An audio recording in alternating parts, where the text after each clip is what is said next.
What can and should the government do to help expand access to capital for more small businesses and more entrepreneurs?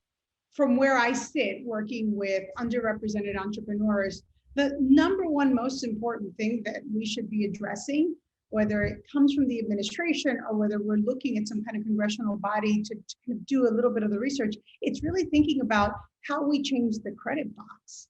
The number one impediment, particularly for people of low income communities and for communities of color, is the credit score. So how do we go about adopting alternative data and credit scoring? That alone could allow millions of consumers to access credit, and it changes the game for entrepreneurs.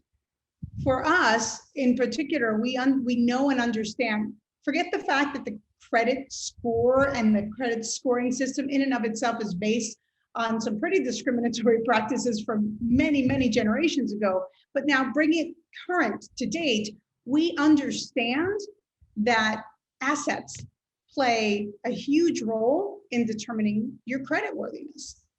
And when assets, particularly in this country, are tied to things like home ownership, think about home ownership rates in Black and Latino communities, for instance. Think about the value of the homes if they do own them. And then think about what happened in the last recession and how foreclosure rates disproportionately were impacting communities of color. So when you think about assets being the key determinant to creditworthiness, we're already putting certain communities at a disadvantage. And we know that alternative data and credit scoring helps. We even saw the big three credit reporting agencies offer things like credit boost programs. What were the credit boost programs? Those programs gave you an artificial inflation of your credit score to give them access to your financial data. Data, that measured when you were paying your different liabilities and utilities, when you paid your car note.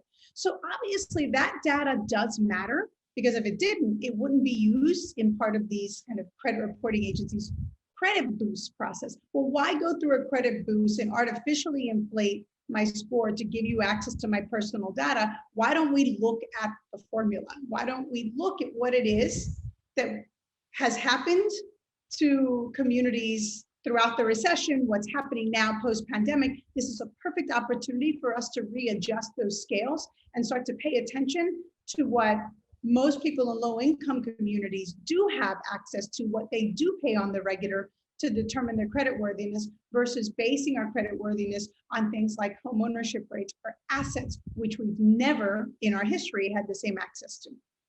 So I think the number one thing we need to address is the credit box.